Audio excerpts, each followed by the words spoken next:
Assalamualaikum warahmatullahi wabarakatuh. Waalaikumsalam. Rahayu, rahayu, rahayu.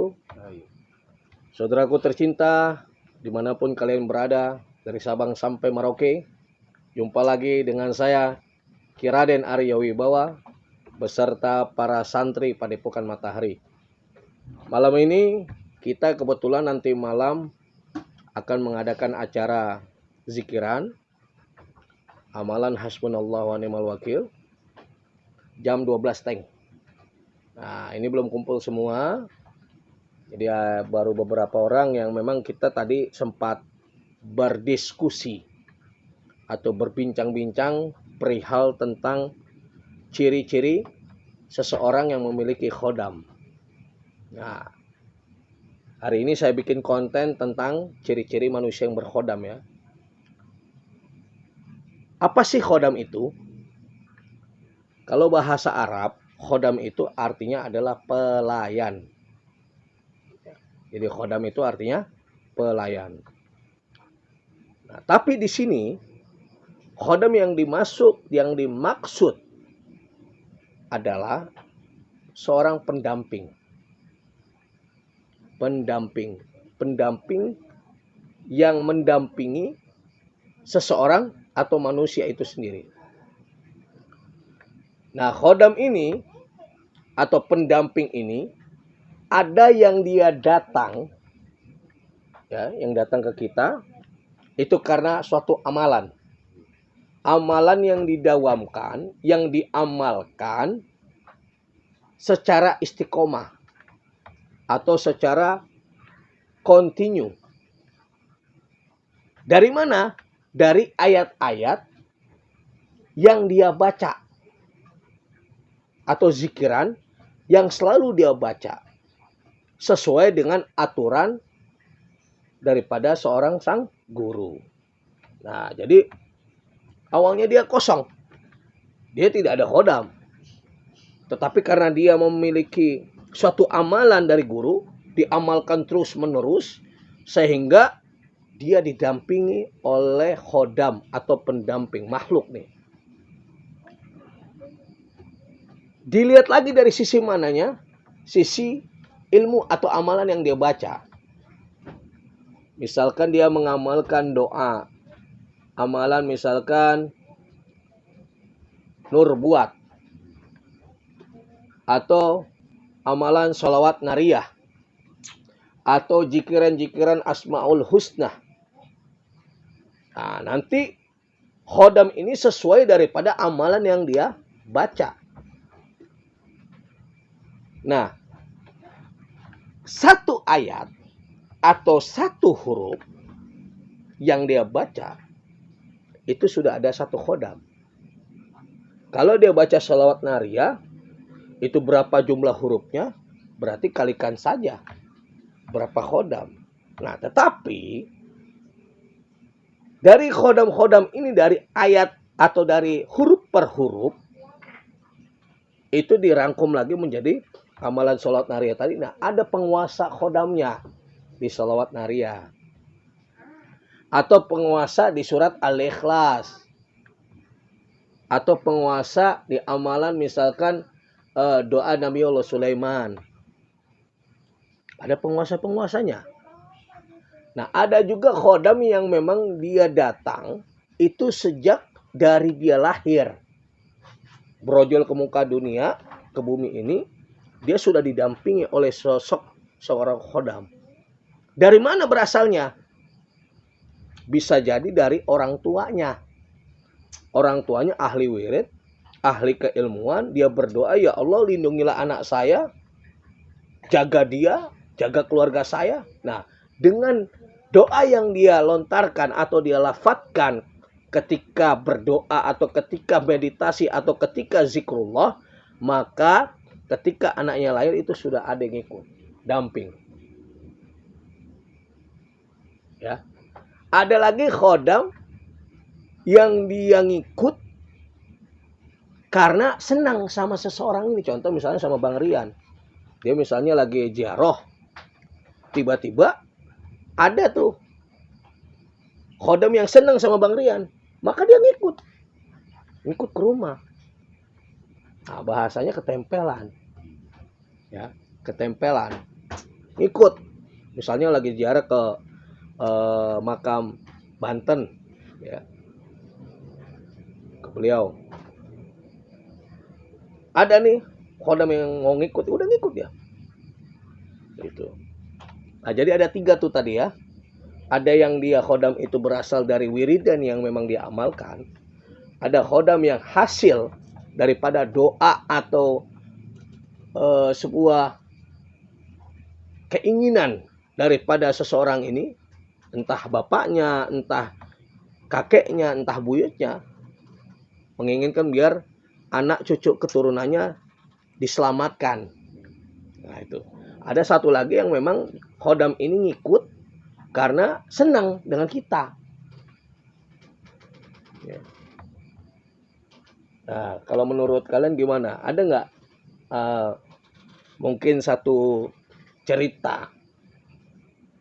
Oh itu ada tuh, dia habis pulang dari sana, kok tiba-tiba meriang. Ada nggak kayak gitu? Ada. Ada ya? Apa gimana, Bah? Ada nggak Ada seperti itu itu? kayak si itu yang kemarin dibawa sama ayah. Terus sakit, Pan. Siapa? Itu si itu ya anak sini siapa? Si Ipan. Oh iya, Ya, tangan si Ipan itu kan keikutin ya. ikutan. Ingin tahu mah itu. Ya, yang dari sana, dari sana. dari pelabuhan. Itu Ya, ya itu kayak gitu. Itu khodam yang memang ya, dia itu mengikut. ngikut dia itu. Ikut dia. Benar sebenarnya. Mau tanya nih ya, Nah, ciri-ciri orang yang punya hodam. Eh, Nah, hodam itu pengaruh gak kerezekian sama apa tuh namanya? kesehatan. Kesehatan. Berarti yang kita bahas ciri-ciri ya orang yang punya khodam.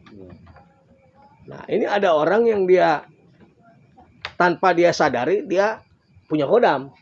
Ada yang memang dia tahu badan gua nih ada khodamnya. Nah, ini ada 2 tuh. Dia tahu sendiri, ada yang dia tidak tahu, tapi padahal ada khodamnya gitu loh. Nah, oke. Ciri-ciri orang yang punya khodam, 1, ya. Ini dilihat lagi ya. Ini banyak hal sebenarnya kalau kita mau jabarin sangat panjang. Kenapa sampai dia misalnya ciri-cirinya nih 1 ada yang dia bawaannya marah-marah wae. Emosian. Nah, ini ada faktor apa?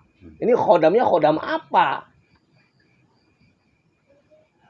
Nah, yang menurut saya, yang saya tahu ya, misalnya dia khodamnya, dia bawaannya suka marah-marah melulu. Berarti khodam yang mendampingi dirinya itu biasanya berkaitan tentang harimau atau maung. Panas itu bawaannya. Karena dia tidak bisa mengendalikan si khodam itu. Tapi dia dikendalikan si khodam. Itu 1. Berarti apa? Apa tadi? Emosi. Gampang emosi. Ya. Yang kedua, malas ibadah. Nah, ini khodam yang kayak gitu, itu banyak hal. Bisa jadi dia diisi, dimandikan, atau dikasih jimat. Ini yang ngisi yang huni di air mungkin yang didoakan, atau minyak yang didoakan, atau jimat yang diberikan. Itu mengandung unsur jin-jin kafir. Atau khodam yang tidak jelas. Sehingga ketika dia memegang, itu dia berat untuk beribadah. Ini ibadah banyak ya hal ya. Bukan hanya perihal sholat. Banyak hal kalau buat ibadah. Nah, berarti yang pertama tadi adalah emosi. Yang kedua, malas buat ibadah. Yang ketiga, dia sering mimpi. Bermimpi, ada yang bagus, ada yang tidak. Tapi dia sering bermimpi. Nah, ini bisa karena faktor keilmuan tadi. Atau dia pernah ziarah, atau dia meditasi di suatu tempat, kebawa di alam mimpinya. Karena ada khodam tadi. Berarti 3 tuh. Ya. Yang keempat, ciri-ciri orang itu berkhodam. biasanya kalau yang rumah tangga, ya kalau tidak cocok khodamnya, sering ribut wae deh Iya. Cekcok rumah lah. tangganya. Iya. Cekcok. Cekcok. Misalkan, Trajet. contoh misalnya Kang Nur. Kang Nur ngamalkan sesuatu, punya istri, ribut nih, ribut terus. Nah, kenapa ribut terus? Karena badan yang di Kang Nur ini energinya berbeda dengan energi si istri. Nah, istri mah kosong gitu kan. Kamu ada isinya. Ini bentur, walaupun dia tidak punya khodam. Apalagi kalau memang si istri ini dia mengamalkan sesuatu juga. Nah, itu lebih ngeri lagi. Nah, maka berarti. ya? Beradu. Iya, Beradu. Berbenturan. Berbenturan. Nah, makanya kalau mau mengamalkan suatu keilmuan itu harus ada guru. Nah, ketika kita diberikan ilmu, maka kita harus tanyakan secara detail. Ini ilmu dari mana? Nah, ibaratnya kalau di pesantren-pesantren itu sanatnya dari mana? Silsilahnya dari mana nih ilmu? Terus, oke, pemirsa, ini yang kelima. Ciri-ciri orang yang memiliki khodam, ya. Badannya terasa berat. Badannya itu terasa berat. Pernah nggak merasakan kita lagi ada kemalangan nih, kita ngikut gotong orang, gotong mayit,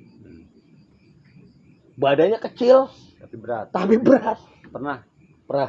Nah, pernah nggak kamu? Pernah. Nah, itu ada khodamnya, Oh. walaupun sirih itu sudah lepas, tapi masih nempel nih si khodam. Nanti ketika dia sudah masuk liang lahat, baru khodam itu pergi. Tapi tetap akan ada pertanggungjawaban. Atau nggak usah jauh-jauh deh.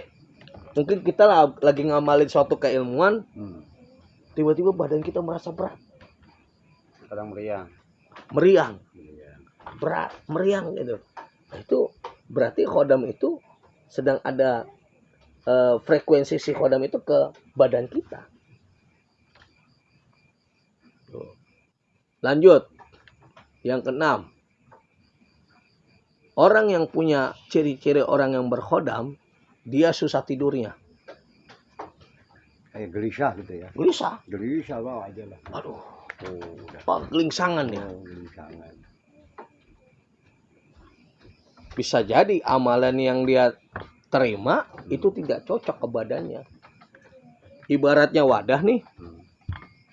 Ya, wadah ini diisi air. Kepenuhan. Beda sama ini. Oh, berarti kapasitasnya. Ini si orang itu yang ngisi, dia gak tahu nih kapasitas nih orang. Dikasihnya airnya yang segini. mampu apa enggak gitu loh. Makanya buat Anda sekalian yang memang sudah membuka suatu praktek pengobatan atau pengisian badan, kalau belum mahir-mahir banget, belum ahli, belum mumpuni keilmuannya, jangan coba-coba memberikan amalan kepada tamu. Kita nggak tahu nih khodam isinya apa dari amalan ini. Lalu orang ini cocok nggak menerima ilmu ini? Ini nggak cocok, dipaksakan. Dikasih orang ini ilmu, ya akhirnya ngeblank. Akhirnya apa tadi? Susah tidur ya, gelisah. Kadang ada yang stres juga ya, gila kayak gitu kan. Ada yang stres. Ada gila. Ada yang Jadi gila. itu menutup kemungkinan memang Jadi itu biasanya. Seperti itu. Lanjut, yang ketujuh, ciri-ciri orang yang punya khodam. Dia tidak bisa mengontrol diri. Paham nggak mengontrol diri? Maksudnya gini, semenjak dia mengamalkan atau semenjak saya mengamalkan ilmu ini, kok saya jadi serba salah. Adigung. Apa tuh adigung? Ujon. Nah, itu ada lagi, beda lagi. Beda Jadi lagi itu ujon. dia punya ilmu tuh jadi merasa jago atau gimana gitu. bukan merasa jago. Bingung dia, bingung hidupnya. Bingung. Begini salah, begitu salah. Gelisah. Ngeblank lah gitu itu istilahnya. Nah, itu. Lanjut lagi. Yang ke-8, ciri-ciri orang yang berkhodam. Tadi yang kamu bilang. tiba-tiba dia merasa dirinya tuh udah paling Oh. jago. Iya udah paling jago kan. Oh, gua ada hodam nih. Nah, udah karena Nah. satu memang dia karena sudah tersugesti, yang kedua memang dia sudah mengamalkan amalan itu, muncullah si khodam ini sehingga mau rubah karakternya dia. Yang seharusnya dia letoy, Nah, itu. ya, tidak bersemangat karena dia sudah ada khodamnya. Cek. Gampang ketika kamu lagi berhadapan sama orang, kamu lihat aja orang itu cara duduknya dia. Itu tanpa dia sadari dia ada khodamnya gitu. Nah, pernah sering kan ngeliat gitu, duduk kayak gini, rokok sambil begini. Pokoknya kelihatan gerak-geriknya. Mana orang yang dia memang sudah terisi, ada khodamnya, mana yang tidak sama sekali tidak ada khodamnya. Itu kelihatan. Gitu. Cara melihat orang itu berisi hodam. Ya kamu harus tajam dulu mata kamu. Harus mukasafah dulu. Kalau kamu tidak bisa mukasafah, artinya mukasafah tuh lost dia, kagak ada penghalang lagi, udah bisa ngeliat, oh ini orang ada khodamnya harimau. Dia sudah, matanya ini udah nggak ada hijab, lepas terus kelihatan dia. Itu. Ya, jadi itu ciri-cirinya. Salah satu ciri-ciri, banyak sih ciri-ciri orang yang berkhodam. Ada satu lagi deh saya buka. Biasanya orang yang punya khodam, dia kalau berbicara tidak mau kalah. Pengen menang sendiri. Yang menang sendiri, Egois. dia kagak mau kalah tanding. Egois dia. Karena ada dorongan tadi, si khodam tadi. Dorongan itu. Dorongan. Itu. Itu yang jadi pertanyaannya.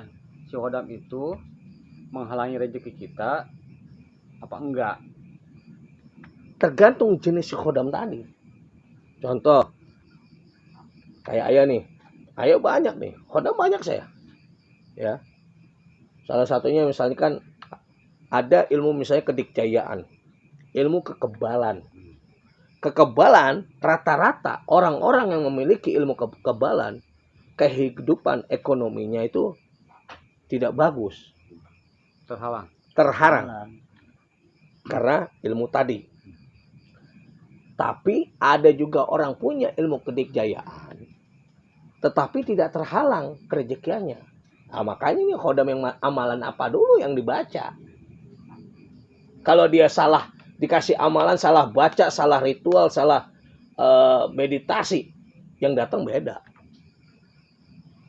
Makanya pentingnya kita itu harus belajar makhrajul huruf.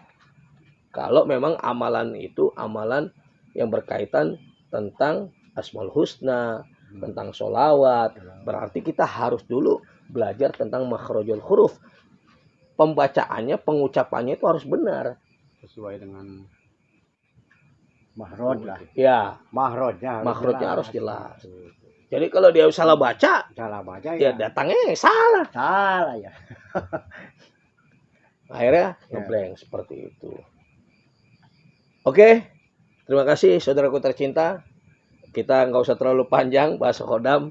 Ya, intinya tadi yang saya jelaskan ciri-ciri orang yang berkhodam, semoga bermanfaat. Jadi kalau kalian mau belajar suatu ilmu, ingat harus ada gurunya. Yang kedua, belajarlah mengucapkan atau membaca makhrajul huruf itu harus benar, sehingga khodamnya pun benar. Dan kalau memang dikasih amalan, kita harus tanya dulu, ini amalan ini cocok nggak guru buat saya? Kalau nggak cocok, saya nggak mau amalin ini. Kalau amalan ini jadi ada mudorot, jadi ada hal yang negatif kepada diri saya nggak mau nih. Ngomong aja terus terang. Gitu. Jangan langsung terima gitu. Jangan langsung ditelan mentah-mentah atau diterima mentah-mentah. Oh, dikasih amalan langsung diwiritin. Jangan. Tanya dulu. Ini asbabun nuzulnya dari mana ini ilmu? Kayak misalnya sholawat nariyah. Siapa pengarang sholawat nariyah yang menciptakan sholawat nariyah? Siapa doa nur buat ini? Atau ayat 15 atau yang lain-lainnya. Harus tahu juga berarti. Harus tahu kalau sungsang kalau geni diamalin. Harus tahu, jangan main ngamalin aja. Akhirnya itu kebanyakan jadi efeknya hasilnya nggak bagus, bukan positif tapi negatif yang dia terima dari amalan itu. Karena Apalagi tidak cocok ya. karena tidak cocok. Gitu. Apalagi belajar dari Nah, kitab-kitab nubuat itu. iya. Memang benar doa itu ada, Ada tapi itu pun harus ijazah dari seorang sang guru. guru harus ada. Harus kobel tuh. Gitu. Oke, terima kasih. Saudaraku tercinta dimanapun kalian berada. Asik memang diskusi tentang keilmuan. Tapi kalau terlalu lama pun kalian mungkin jenuh ya menontonnya. Nah, kalau mau lebih jelas, silakan datang ke Padepokan Matahari. Kita ngeriung, kita ngopi, ya, sambil udut, ya, sambil kita bercerita tentang segala macam keilmuan. Karena ilmu itu sangat luas, melebihi luasnya samudra, laut ini. Jadi jangan pernah berhenti menuntut ilmu, jangan pernah merasa puas dengan ilmu yang kita miliki. Teruslah belajar, belajar, dan belajar sampai kita menghembuskan napas kita yang terakhir. Terima kasih. Assalamualaikum warahmatullahi wabarakatuh. Salam sukses buat kita semua. Rahayu, rahayu, rahayu.